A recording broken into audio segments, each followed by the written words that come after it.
Pilotos que vieram da Superbike para a MotoGP na história. Elaboramos aqui uma lista para mostrar aqueles que foram para a MotoGP e os seus resultados. No vídeo mais recente aqui do nosso canal, neste momento, falamos das dificuldades que Toprak Razgatlioglu vai enfrentar em sua troca do Mundial Superbike para a MotoGP. A história mostra que muitos fizeram o mesmo, mas poucos tiveram sucesso lá. E quando falamos em sucesso, nos referimos a poucas vitórias. Nenhum chegou perto do título. Já ao contrário, é diferente. Muitos que vieram da MotoGP conseguiram um melhor sucesso nas Superbikes.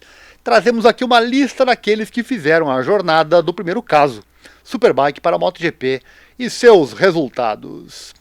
Scott Russell. Para começar, vamos mencionar os dois pódios de Scott Russell, campeão mundial de Superbike em 1993, que depois correu na categoria 500 cilindradas com a Suzuki em 1996, sua única temporada completa no Campeonato Mundial, conquistando seus 2 terceiros lugares. Rubens Schaus, um pódio também para Rubens Schaus em sua temporada de estreia 2004 na Ducati, com um terceiro lugar no Qatar. No ano seguinte ele mudou para a Yamaha, mas sem sucesso. James Toseland. James Toseland chegou na MotoGP em 2008 como campeão mundial de Superbike. Para ele, 2 temporadas na Yamaha, sem nunca passar do 6º lugar como melhor resultado. Colin Edwards. 100 vitórias e 12 pódios para Colin Edwards em 196 corridas. Chegou à MotoGP em 2003 com a Aprilia, após conquistar 2 títulos na categoria Superbike. Depois mudou-se para a Honda, permanecendo na Yamaha por 7 anos, 2 dos quais na equipe de fábrica, ao lado do Valentino Rossi. Depois vestiu as cores da Forward, primeiro com uma CRT e depois com uma Yamaha Open, encerrando a carreira em 2014. Noriyuki Haga. Noriyuki Haga, por sua vez, conquistou apenas um pódio, mas nas 500 cilindradas, em um wildcard em Suzuka, com a Yamaha.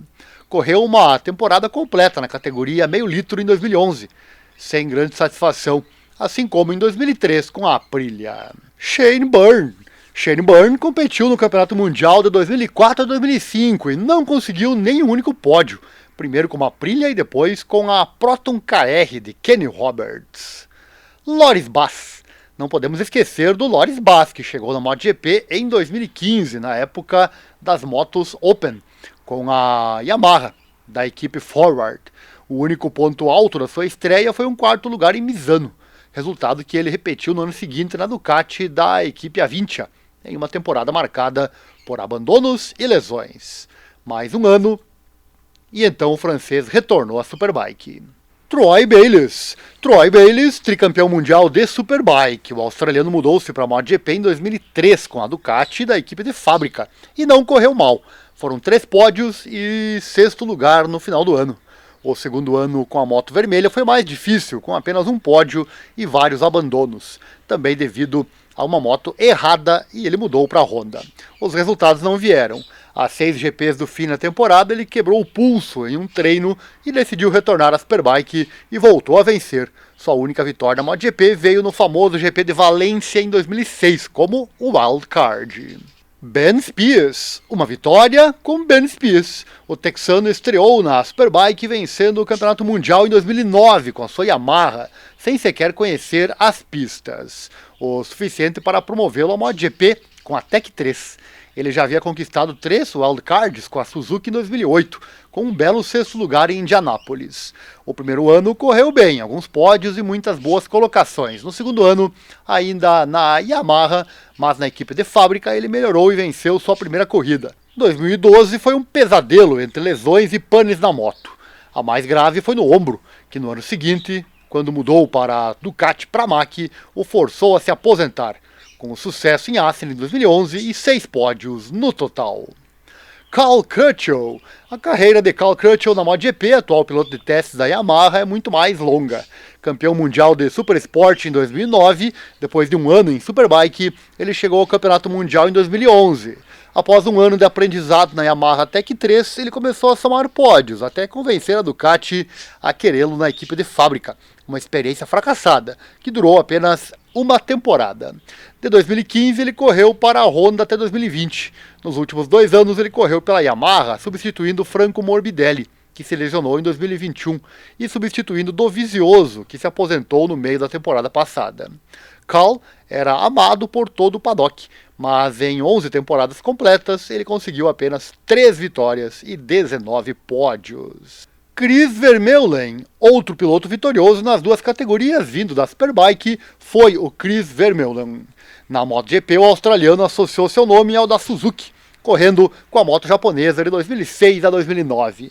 Uma vitória na França em 2007, na chuva, e 7 pódios são sua conta, mesmo que seja preciso admitir que dificilmente se poderia dizer que ele pilotou a melhor moto do grid. Estes então são os pilotos que correram continuamente no Campeonato Mundial vindos da Superbike. Porém, às vezes os pilotos foram usados como substitutos ou tiveram a oportunidade de uma corrida premiada de outras formas, como o wildcard, por exemplo. Então vamos abrir uma pequena exceção e falar sobre Carl Fogarty, que participou de algumas corridas nas 500 cilindradas, chegando perto do pódio lá em 1993 com a Cagiva em Donington, antes de ficar sem combustível, olha só, algumas curvas da chegada. Também houve muita conversa sobre as 2 aparições de Jonathan Rea com uma Honda em 2012, substituindo Casey Stoner. Catapultado para a MotoGP no último momento, o piloto britânico conquistou 2 boas colocações, um 8º em Misano e um 7º em Aragão, mas ficou muito atrás do vencedor, com 43 segundos na Itália, 32 na Espanha. Para Johnny, foram as únicas participações no Campeonato Mundial. Alex Lewis também não brilhou, convocado em 2016 para substituir Bradley Smith na Yamaha Tech 3 por 3 GPs, dos quais só viu o fim do primeiro, em 13º lugar. Garrett Gerloff, em 2021, em Assen, com a moto do Morbidelli, nem sequer pontuou, ficou em 17º. Assim como Michael van der Mark, que 4 anos antes substituiu Jonas Folger na Yamaha Tech 3 nas 2 últimas corridas da temporada. Esta lista, sem pretensão então de ser completa, é uma lista dos pilotos que deram o salto. Não se pode dizer que tenham alcançado bons resultados na transição, e as chances parecem ser ainda menores hoje, com as motos da MotoGP tendo mudado bastante. Freios de carbono, pneus diferentes são os 2 primeiros obstáculos, porém, como já dito, este segundo pode ser uma grande vantagem para a Toprak, já que vai mudar o regulamento, né? Muitas pistas desconhecidas são outro problema, aos quais se somam diferentes métodos de trabalho e veículos que funcionam de forma bem diferente das superbikes. Claro que isso pode ser aprendido, mas leva tempo. Exatamente o que as equipes não têm agora, sempre buscando o novo fenômeno, mesmo ao custo de esgotar os seus pilotos. O tempo para uma curva de aprendizado parece não ser mais permitido, e o risco de causar uma má impressão é cada vez maior. Mas Toprak Razgatlioglu aceitou o desafio, então teremos a grata chance de vê-lo fazer essa transição para descobrir do que ele é capaz, se é que ele é capaz de fazer algo positivo na MotoGP. Sobre isso falamos naquele vídeo que está aqui no canal, e eu vou deixar no card para você.